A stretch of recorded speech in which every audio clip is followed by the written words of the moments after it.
welcome to the deep dive. Yeah. If you've ever felt that, that familiar overwhelm from too much information. Oh, yeah. Or maybe you're sensing the ground shifting under your feet with everything happening in AI.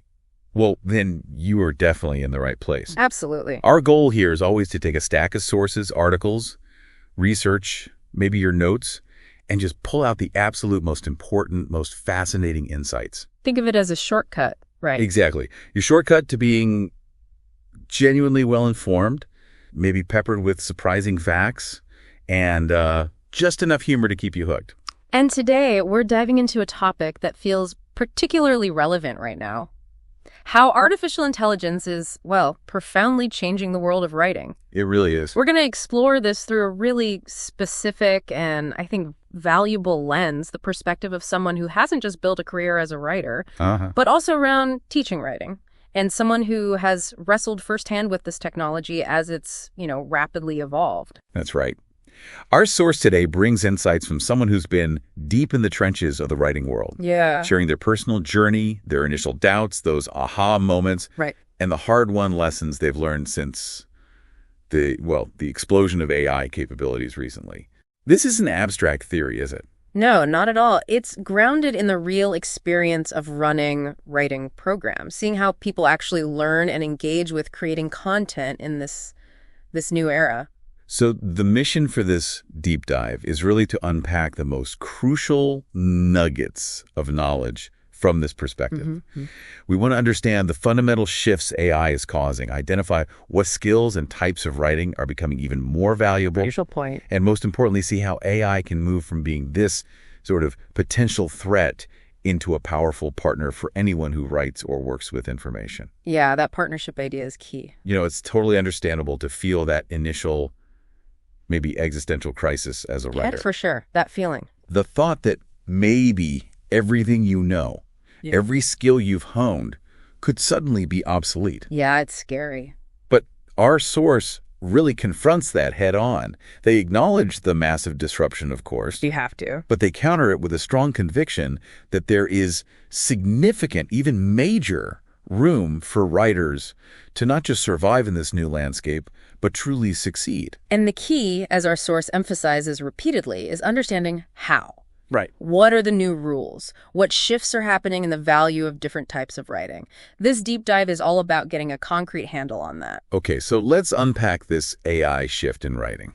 The source starts with a really candid look at their own initial reaction, which I imagine mirrors a lot of people's feelings from just a year or two ago? Absolutely. There's definitely a period of deep skepticism, particularly around large language models, LLMs, when they first started really gaining prominence. Yeah. They had obvious flaws. They'd hallucinate or make stuff up. Make things up confidently. And the quality of the writing often felt, kind of bland or inferior compared to good human writing. I remember this part from the source notes. They recount having dinner conversations back in 2023 with a mentor. Okay. This mentor ran a multi-billion-dollar company and was already pushing hard for an AI-first approach in his huge organization. Wow. Back in 2023. Yeah.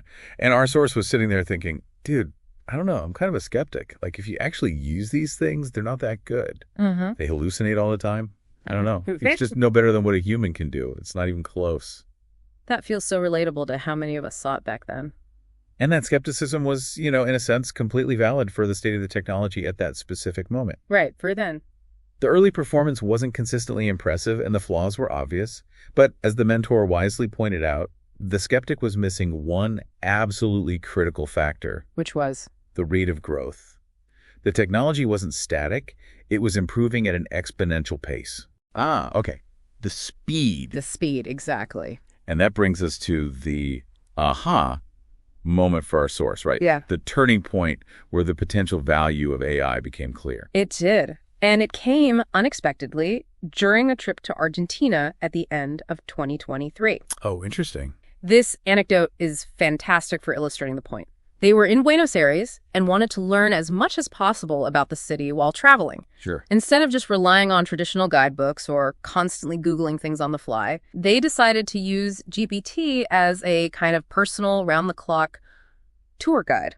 How exactly did that work? Were they constantly chatting with it? Well, The method was simple but incredibly effective. Throughout the day, as questions would pop into their head while visiting museums, seeing landmarks, or just walking around, any little thing they were curious about, they'd quickly file these questions away, essentially dropping them into ChatGPT. Okay, so logging them. Yeah, logging them. Then, at night, they'd come back to their accommodation and read through all the tailored answers the AI had generated based on their day's inquiries. That's smart. It allows you to focus on the experience in the moment and then process the information later. Exactly. And the feeling they describe was immediate and profound, that they learned so much about the city by doing this. Wow. But here's the part that really highlights the shift. They explicitly state that the AI answers were more useful from a learning perspective than most of the human tour guides they actually hired on that trip. More useful than human guides. Most of them, yeah. Out of 4 or 5 human guides, only 1 provided a better, more tailored learning experience than the AI. Wow. Okay, so it wasn't necessarily about the AI being a better prose stylist or a more engaging storyteller than the human guides. No, probably not. It was about its ability to provide information that was hyper-tailored precisely to their specific questions and interests in that moment. That's it. That level of on-demand, personalized knowledge delivery is incredibly difficult, if not impossible, for a traditional human guide or even a standard non-AI-assisted web search to replicate. Yeah, you just can't get that specific normally. That's the core insight from that experience. It showed a glimpse of AI's power, not just as a text generator, but as an information synthesizer and personal tutor, tailored specifically to your needs. And this experience wasn't an isolated event. It reflected a rapid evolution in the technology and the surrounding market dynamics. And our source, running a writing school, saw this shift play out incredibly quickly in their own professional life. They sure did. They note that they ran Rite of Passage, their writing school, for 6 years. When they ended it in November 2023, AI was less than 10% of the curriculum. Less than 10%. Yeah. Less than 6 months later, they say they can't even imagine it not being the linchpin of a modern writing curriculum. That is an absolutely astonishing pace of change, going from a minor topic to the central focus in under 6 months. It really underscores the mentor's point about the rate of growth. And it reflects not just the technological improvements, but the rapid explosion in awareness and personal engagement with AI. Our source mentions their personal engagement with AI is up like 10x in the past year alone. A 10-fold increase in personal usage. That level of integration speaks volumes about how useful people are finding it, even if it's still early days. It absolutely does. And this rapid capability growth is fueled by intense competition. Right, all the companies racing. Exactly. Our source points out that in 2023, GPT-4 felt vastly superior to everything else. They quote Lil Wayne. "I'm resting in the lead, need a pillow and a cover." Oh. Okay, to describe that feeling of OpenAI being far ahead, perhaps thinking they had a multi-year lead. But that lid evaporated quickly, didn't it? Almost unbelievably fast. The source notes that throughout 2024, 18 different companies released models that were as good or better than GPT-4. 18. This competitive race means capabilities are improving across the board at a breakneck pace, prices are falling, and the landscape is constantly shifting. So, looking at this from the listener's perspective, someone interested in writing or working with information, this isn't just some niche tech development. No. It's a fundamental change in the environment they operate in. The source is pretty blunt about the implications of ignoring it. They are. They say that if you're interested in writing and just outright ignoring these advancements, or you're just dismissing them, I just think you're a fool. Wow. Okay. Yeah. Strong words. Yeah. This isn't a future possibility to maybe look into later. It's happening now, and you need to understand and engage with it. And these emerging capabilities are going beyond just basic text generation or summarization. We're seeing glimpses of surprising strengths in unexpected areas. Like niche humor. Niche humor, okay. Yeah, the source shares a really specific example from GPT 4.5, generating a beamy joke about the economist Tyler Cowen. Tyler Cowen, okay. Now, beamy is a meme format, but the AI's ability to not just use the format, but capture Cowen's distinct, quirky, highly specific intellectual persona and generate something genuinely funny within that very narrow niche was quite remarkable. And the reason it's remarkable isn't just that it told a joke, but that it understood and replicated a very specific, non-obvious persona and context. Exactly. The implication is that AI can be really good at super niche humor, precisely because the probability of a human comedian sharing that exact deep niche interest to produce a joke like that is relatively low. Right, the Venn diagram overlap is tiny. Totally. AI can pull from vast, diverse data sets to find connections and generate text that a single human's limited experience might not easily produce. That feels very much like the William Gibson quote the source brings up. The future is already here, it's just not evenly distributed. Precisely. You see these glimpses and glimmers of future AI potential in these unexpected places, like generating humor specific to a particular economist's style. It makes you wonder what happens when that capability becomes higher resolution and more broadly applicable. And we don't have to just speculate about the future. There's already concrete, quantifiable evidence of AI's growing presence in professional writing contexts right now. Okay, like what? Ethan Mollick, a professor who studies this, is cited by the source, noting that the past 18 months have seen the most rapid change in human written communication ever. Wow. Ever. It's a huge claim. It is, but the statistics the source provides back it up.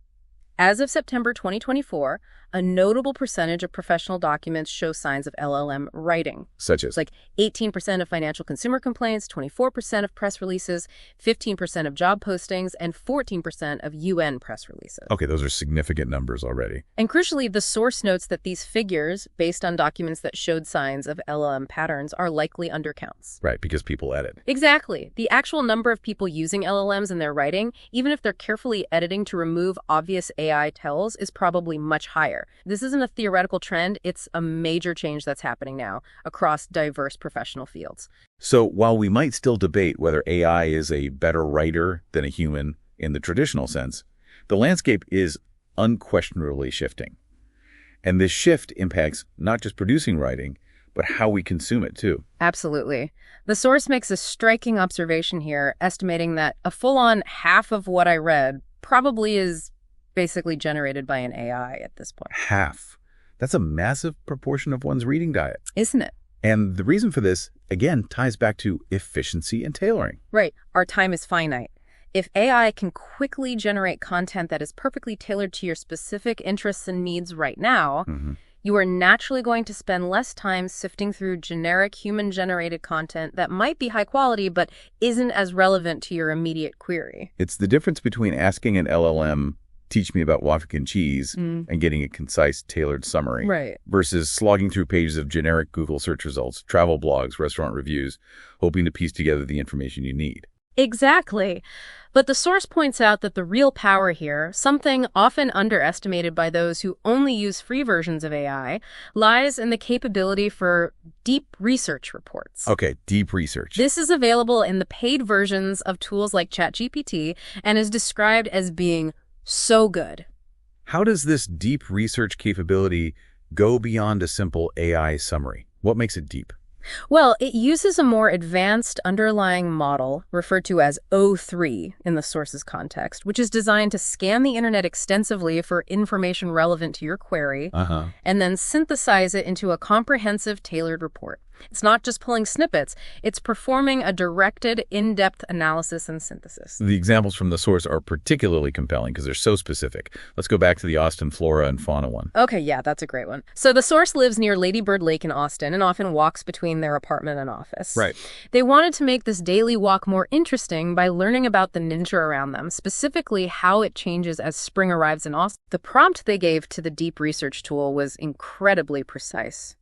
Make me a report on the flora and the fauna in this area, and I'm particularly interested in how the nature around me begins to change as we move into springtime in Austin, Texas. That's not a general query. That's hyperlocal and seasonal. Yeah. What kind of output did that produce? A report of 2,000, 3,000 words, highly tailored to their exact interests, location, and time of year. Wow.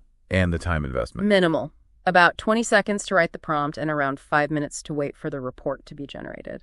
Now, contrast that with trying to find that exact, specific information through traditional means. Oh, man. You'd be spending hours reading generic articles about Austin parks, trying to find local nature blogs, cross-referencing seasonal bloom calendars. It would be a huge amount of sifting through irrelevant information. Precisely.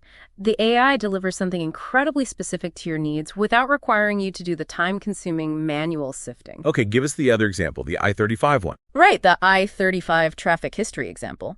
The prompt was highly detailed. It seems like there's traffic every time I drive I-35 through downtown Austin. Why is there so much traffic? I want a comprehensive social and technological history of this road, and I want to know why the traffic jams are so uniquely bad according to data and theories of engineering and road design.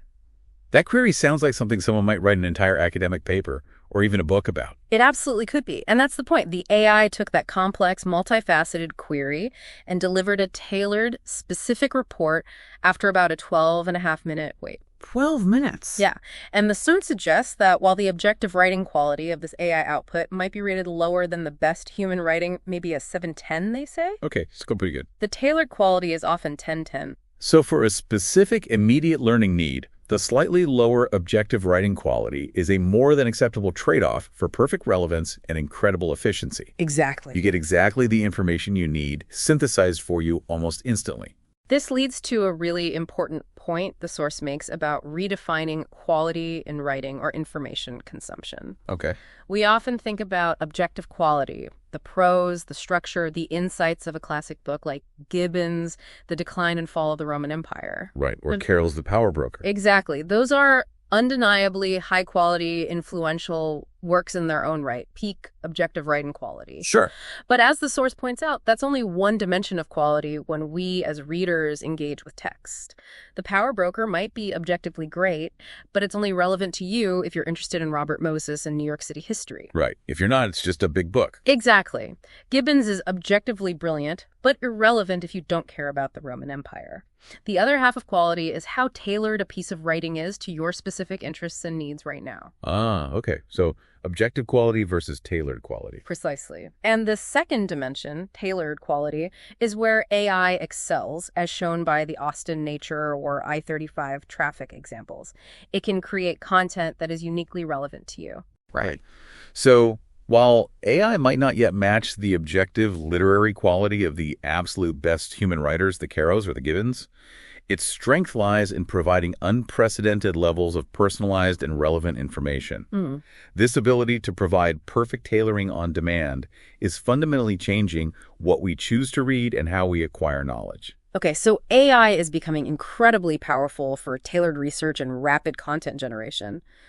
But our source is clear this doesn't mean the end of human writers. Not at all. There's still a crucial, irreplaceable human edge. Absolutely.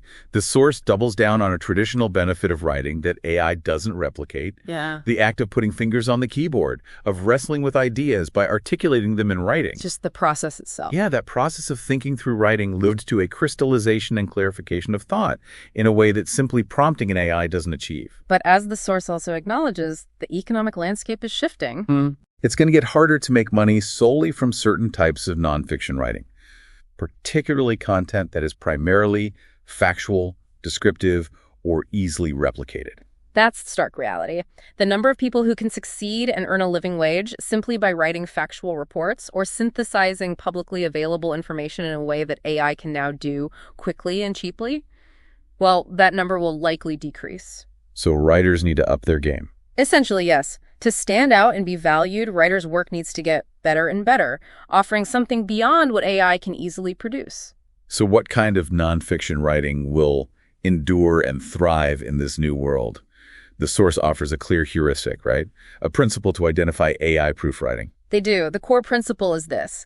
The more a piece of writing comes directly from personal experience, the less likely it is to be overtaken by AI. Okay, personal experience. This immediately highlights genres like personal essays, memoirs, biographies, narrative nonfiction. Exactly. These aren't going anywhere. Why not? What's the deeper reason? Well, there's a deeper human reason for that beyond just the content being unique. Writing is presented by the source as an antidote to loneliness, a fundamental source of human-to-human connection. Right. When we read personal stories, we're often seeking that feeling of being understood, of realizing somebody else who feels this way. That calls to mind David Foster Wallace's idea that one of the reasons we read is to countenance loneliness. Precisely. It taps into that fundamental human need to connect and feel less alone. Now, while AI might be able to help structure a personal narrative or suggest descriptive words, the source is absolutely emphatic. Readers have no desire for a personal story from a computer. No interest at all. None. It would feel completely hollow, a soulless enterprise. There's no human consciousness behind it to connect with. Okay, that makes sense. And this point was powerfully illustrated for the source by reading something specific recently. Yes, they recount reading the testimony of one of the Wikipedia co-founders about his journey to becoming Christian. Oh. They describe being utterly riveted by it, deeply connecting with the writer's emotional journey and process of changing his mind. They called it the most moving thing they'd read all year. Wow. That kind of deep, personal, vulnerable story about inner transformation, about a fundamental change in belief and life arc that is exactly the type of writing AI simply cannot replicate. It relies on the raw, felt experience of a conscious human being. But it's not only personal stories about internal change. The second key element that differentiates human writers is having unique information and expertise, right? Exactly. Stuff that LLMs simply don't have access to. Okay. This is about having data, facts, observations, insights about the world that are not yet, or may never be, incorporated into the massive public data sets LLMs are trained on. So privileged information, in a way. Or just unique, hard-to-access information. If you possess that and can articulate it well, your writing becomes impossible for AI to replicate. The examples from the source's own life here are particularly insightful, like knowing the specific nuanced vibe of Austin after living there for years. Exactly. It's not just quantifiable facts like population or average temperature. It's the cultural feel, the specific ways the city is changing, the local political nuances, the details only gained through years of lived experience, observation, conversation, immersing yourself in a place. An LLM trained on text data cannot possibly replicate that kind of deeply embodied, nuanced local understanding. Or knowing the nitty-gritty details of how to run a complex online live session for hundreds of people. Yeah. Based on years of practical experience running rite of passage. That's a perfect example of operational, hands-on expertise.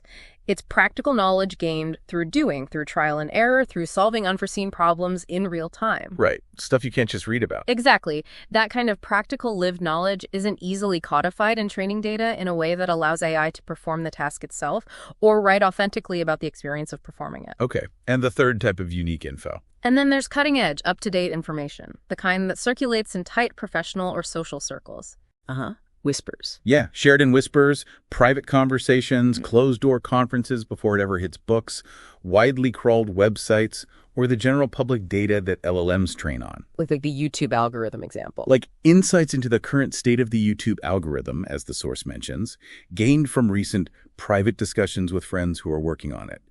That information is ahead of the curve, it might be proprietary, and it's simply not available for AI to access and resynthesize yet.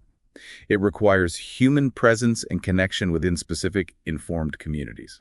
So the source boils this down to what they call the 2 E's, experience and expertise. Yes. If you have significant experience in a particular domain, lived experience, practical experience, emotional experience, or deep expertise, you know a lot about something unique, complex, or cutting edge, and you can write about it effectively. Then you're good. Then you are fundamentally positioned to succeed in this new environment. As the source optimistically states, you are going to be all right. Your unique human contribution is the differentiator. This strongly suggests how writers should adapt their focus and approach going forward. Absolutely. The actionable advice is clear. Lean into your personal experience and expertise. Draw from your unique perspective and knowledge base. Be more personal. Yeah, the source encourages writers to become more personal, more opinionated, to do bolder work. They use their own current project, a doubly personal, highly opinionated piece about their journey to becoming Christian as an example. Right. It has that super spiky point of view detailing a significant internal change from being a materialistic, atheist New Yorker to believing in the divinity of Jesus. Exactly. That kind of specific, potentially controversial, deeply emotional, personal transformation story is something AI cannot make obsolete. It's based entirely on the unique internal landscape and experience of the author. So you read it to connect with that specific human being and their journey. That's the core value. This is the kind of writing that stands the test of time because its value is intrinsically tied to the unique human consciousness, experience, and perspective of the author. This brings us to thinking about the core skills that will truly matter and endure in this AI age. The source argues that, interestingly, despite all the technological change, the fundamental skills needed to succeed as a writer are exactly the same as they always were. That's a powerful and frankly, reassuring claim amidst all this disruption. So what are these fundamental enduring skills? The first one the source highlights is taste or discernment. Meaning the ability to judge what's worth keeping and what's not worth keeping in any piece of writing. Okay, editing, basically. Basically, yes, but broader than just grammar.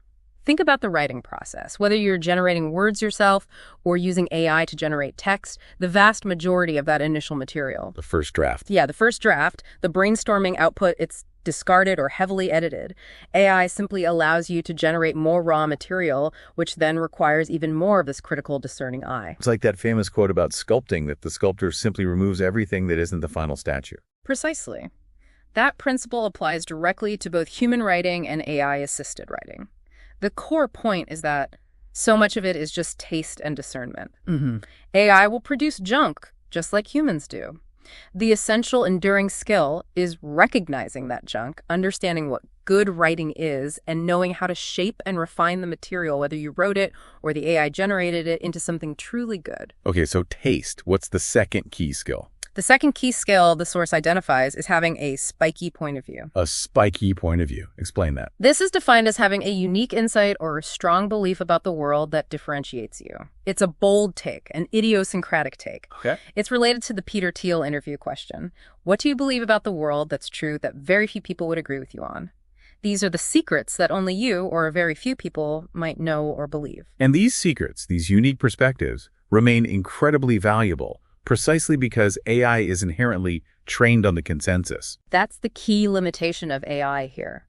LLMs synthesize existing information and identify patterns within the vast data set of human text they trained on.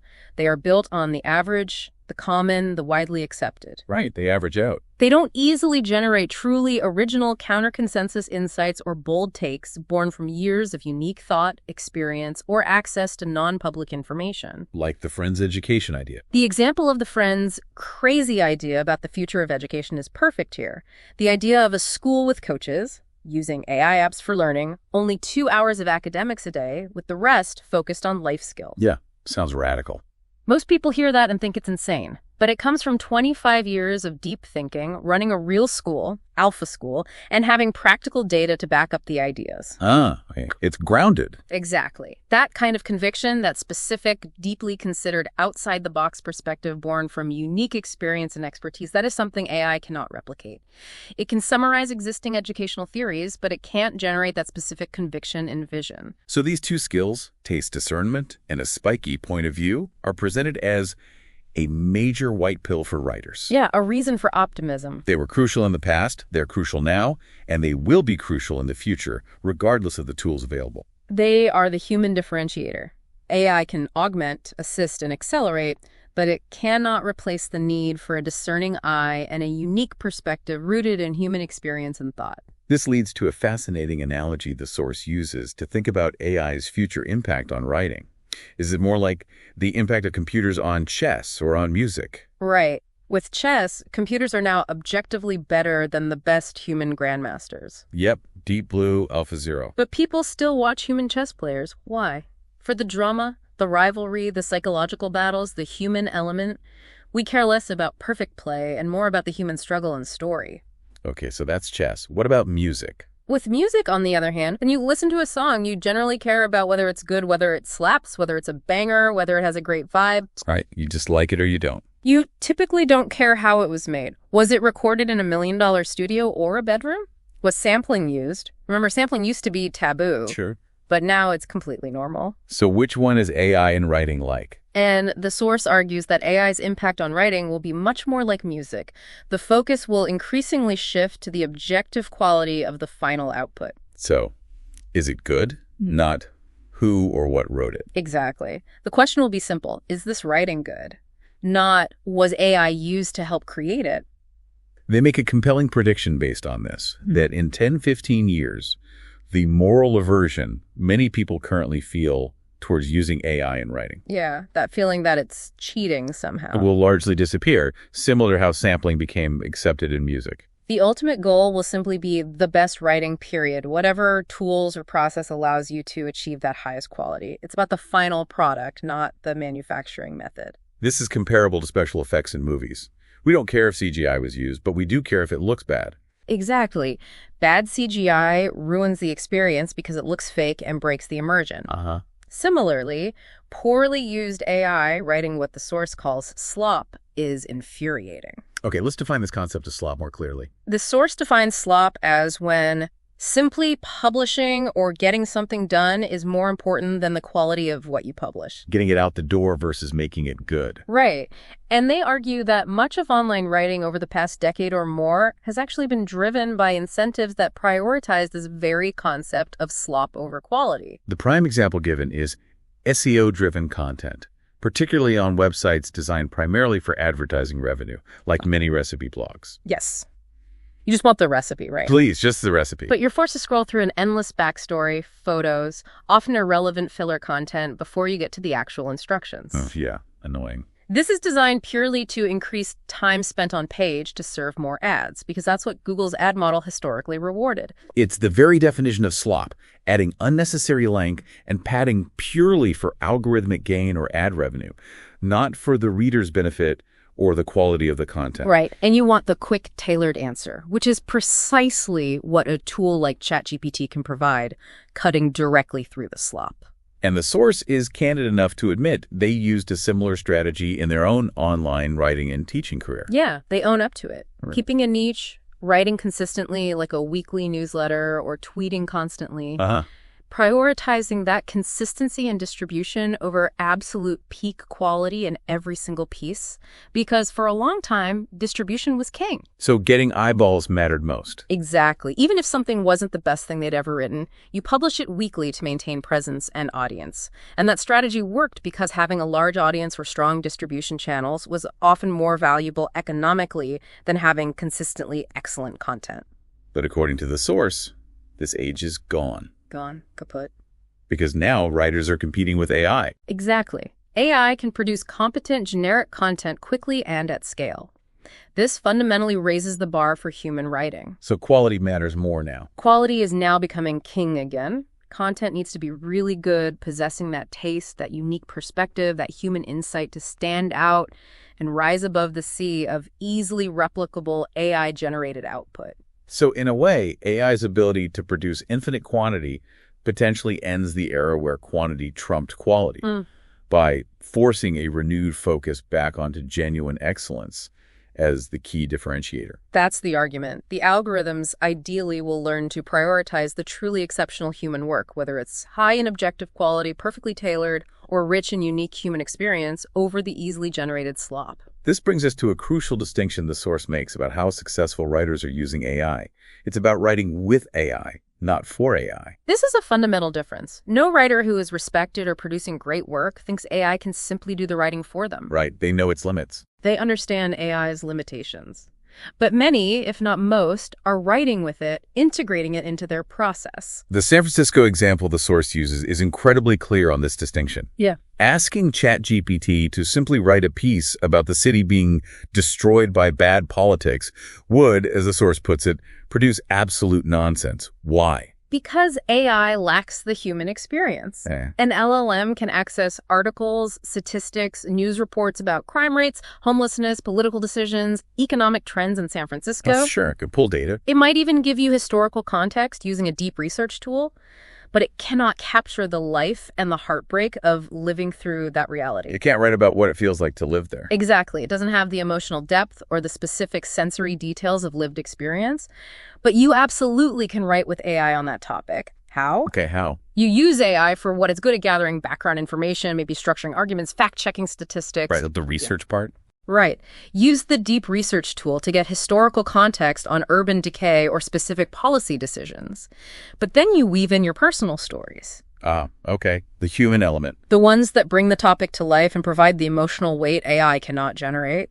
Your mom being robbed, seeing shattered car windows in your neighborhood repeatedly, finding a syringe on Market Street, having friends go to rehab due to the drug situation. Those specific, personal, often painful experiences provide the emotional core, the human stakes, the irrefutable reality that AI cannot manufacture. Right. AI cannot feel heartbreak about a city changing. That's the essence of writing, with AI leveraging its power for information gathering, synthesis, and structure, while providing the indispensable human element, your unique experience, your emotional truth, your specific observations, your personal perspective. Well put. Beyond providing that essential human element, AI can also be integrated into the practical writing workflow in surprisingly effective ways. The source shares how they use it even in the very early stages, like capturing nascent ideas. This workflow is fascinating because it's designed to overcome a common writing hurdle, the friction of typing. Right, the blank page fear. Or just the source mentions hating typing for brainstorming,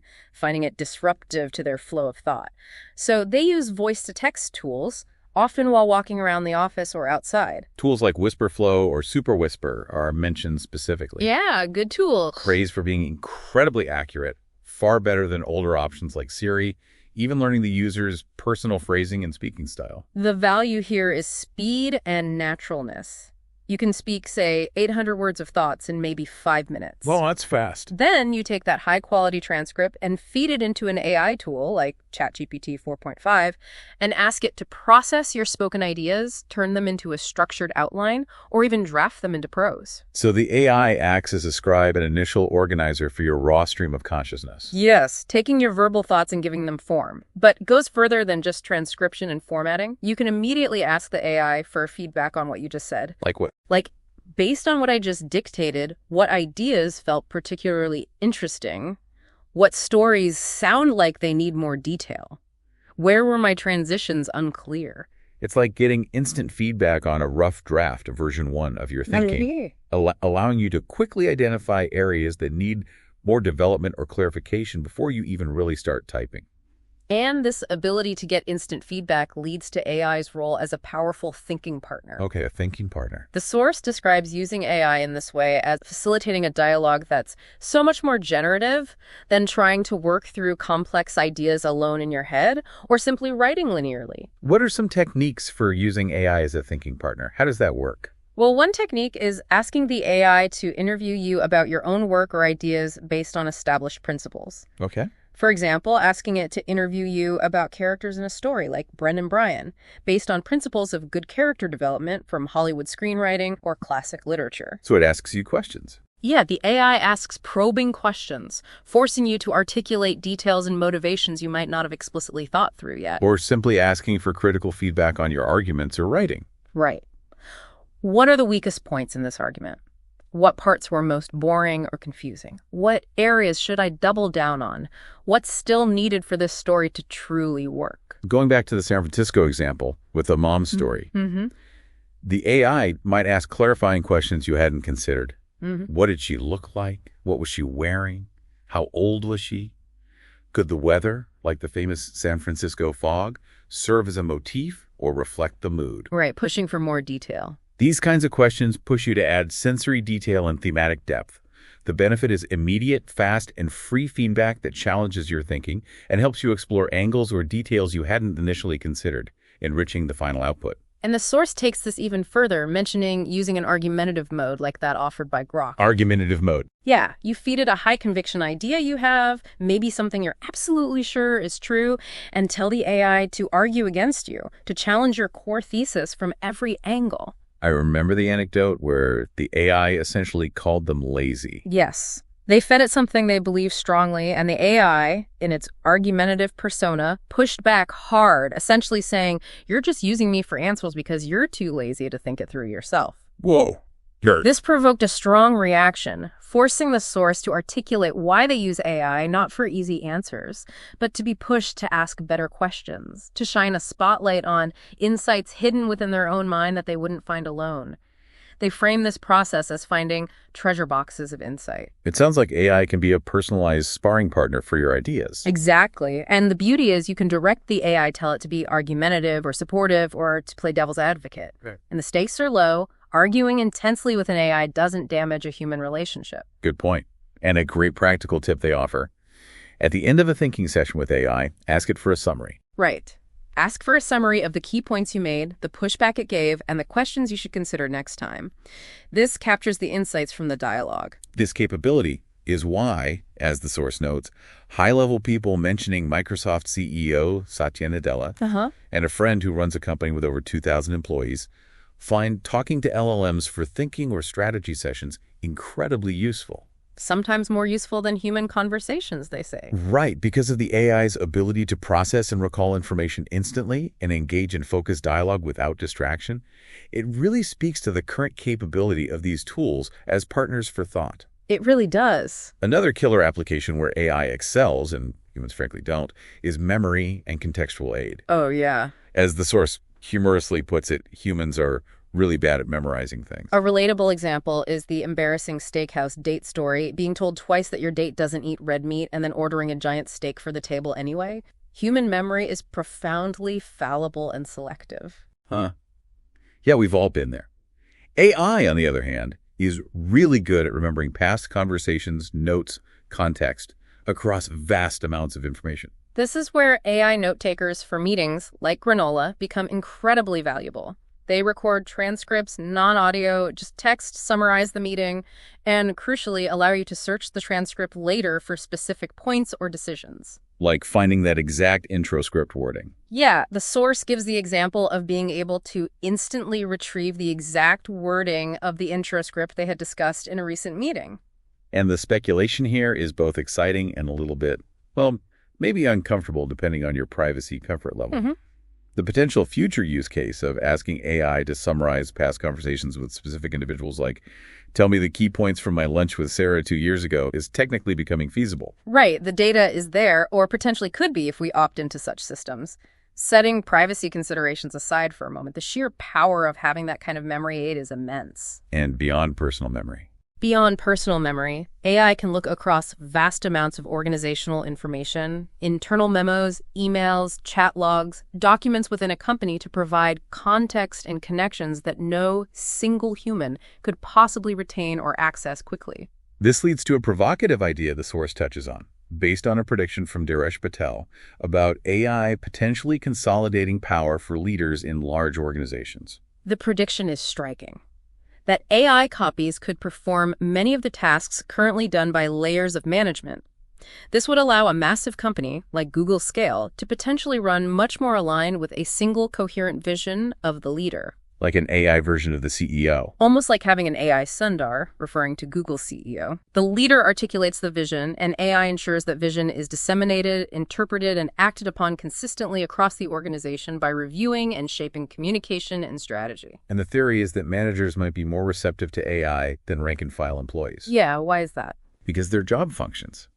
Setting vision, delegating tasks, iterating on plans and responses are actually quite similar in structure to the process of prompting and working with LLMs. Ah, okay. They're already kind of doing prompt engineering with people. Right. They can effectively delegate tasks to AI, getting consistent results without the need for the drama or the one-on-one management complexities inherent in managing human teams.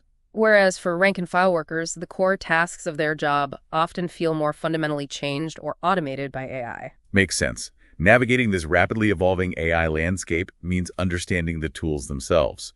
A crucial point from the source, one they return to repeatedly, is the importance of using the latest models. This is presented not as optional, but essential if you want a true understanding of what's happening and what AI is capable of now. You gotta pay. You must use the paid versions of these tools. The free models are significantly behind, cited as about 6 months in the source's experience. And the difference isn't marginal.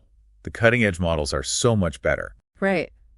For the source, the iPhone moment with AI, the moment where they truly grasped the future potential, was experiencing OpenAI's deep research tool. Which runs on that advanced model. Yeah, which runs on an unreleased, highly capable model referred to as O3.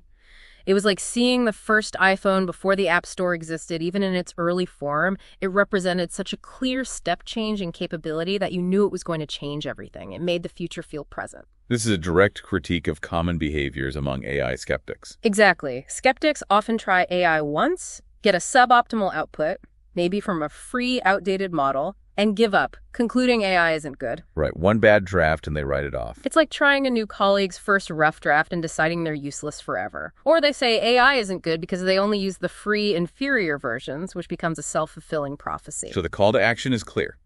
Pay for and experiment with the latest models. Try ChatGPT 4.5, Claude 3.7, Grok 3, OpenAI Deep Research. Play with them. Give them real tasks. Compare their outputs. Frame it as doing yourself a favor. You cannot understand this landscape by staying on the free tier. And it's not just about using any paid model. It's important to understand that different models are diverging, right? Yeah, developing distinct strengths due to the intense competition we mentioned earlier. They're specializing. Exactly. They aren't all interchangeable behemoths anymore. Anthropic, with models like Claude 3.7, is reportedly focusing on capabilities like coding. Okay. GPT 4.5 is strong in more qualitative parts of writing. Grok is being developed with a focus on free speech principles and has real-time access to information, unlike models with static knowledge cutoffs. So choosing the right tool for the right task is becoming increasingly important for writers working with AI. Absolutely. The source provides a detailed breakdown of how they approach this, acknowledging the sometimes confusing naming conventions. Let's break that down by function, as that seems the most useful way to think about the tools for a writer. What tools for creating initial content or generating ideas? Okay, for creating. OpenAI ChatGPT 4.5 is presented as the core model for generating content, especially taking spoken ideas and turning them into outlines or prose. While its voice can sometimes feel corporate or sterile, it's powerful for getting words down and structured quickly. The anecdote about turning a spoken team write-up into prose that was so good it passed the "Did AI write this?" test is illustrative here. Okay, so for creating and structuring GPT 4.5, what about for consuming and researching? For deep research and consuming information, particularly getting those highly tailored reports we discussed, OpenAI Zoan Pro. The deep research one. Yeah, which runs on the unreleased O3 model, sometimes branded as deep research, is preferred. It's slower, takes minutes, but the output is tailored and has its own voice. Where does Claude fit in? Anthropic's Claude, specifically models like 3.5 or 3.7, is noted for being good for writing with voice, often sounding the most human. Oh, interesting. It's also strong for coding and, interestingly, creating charts, which can be useful for a writer looking to support their arguments with data visualizations. And Grok, the one with personality. Grok is described as having the most personality, like a crazy friend or Elon Musk in a box. It's useful for explaining technical things simply, often using analogies, and for that argumentative voice mode we discussed. It's also highlighted for its up-to-date information access, making it good for topics where current events are key. And you can use it as a tutor while reading. Yeah, the source uses it as a tutor while reading complex texts, citing Patrick Collison's example of asking it questions as you go. What about getting precise facts and sources? Because that's a major challenge with LLMs, isn't it? Hallucinations. Absolutely critical point. This is where LLMs show their weakness. The source tells the story of being burned by a hallucinated quote attributed to John Steinbeck. Oh, no. A perfect, insightful quote about food that simply didn't exist in his actual writings. It was embarrassing and costly. Yikes. You should never take precise factual output from an LLM at face value without checking. This is where tools designed specifically for factual retrieval come in. Like Perplexity. Exactly. Perplexity is the recommended tool for factual information retrieval and getting clear sources. It's fundamentally different from an LLM trained on prediction. It's designed to find and cite information. So it's built for accuracy. Right. The source contrasts this. LLMs are good at things without wrong answers, like brainstorming ideas or generating variations on a sentence. They are bad at precise factual retrieval, like finding an exact quote or a specific date, because they're optimized for sounding plausible, not being accurate. Perplexity is better for facts because that's its core function. Are there other useful ancillary tools the source mentions, besides the main LLMs? Yes, especially around workflow. 11 Labs is mentioned for accurate speech-to-text transcription, faster, cheaper than older methods, and voice cloning. Voice cloning, how's that used? It's becoming useful for things like editing audiobooks or video narration without re-recording everything. You just type changes, and the AI voice reads them. It's not perfect yet, but improving fast. And Granola for meeting notes. Yes, Granola is an AI note-taker for meetings, provides transcripts, summaries, and is searchable. Useful for capturing information from live discussions without the distraction of manual note-taking. Okay. And of course, reiterating WhisperFlow Super Whisper for that high-accuracy speech-to-text when capturing thoughts on the go. It's a lot to keep track of, especially with models changing so fast. How does someone stay informed in this rapidly evolving space? The source offers a few key tips. First, and perhaps unexpectedly, talk to friends, especially those working in big tech companies. Really? Why? A significant amount of cutting-edge AI use and development is happening internally and not publicly discussed. The back channels. Yeah, back channels, internal tooling, encourage open conversation, even off the record. Yeah, shh, I won't tell. That speaks to the future is not evenly distributed point again. Precisely. Second, and most important, use the latest models yourself.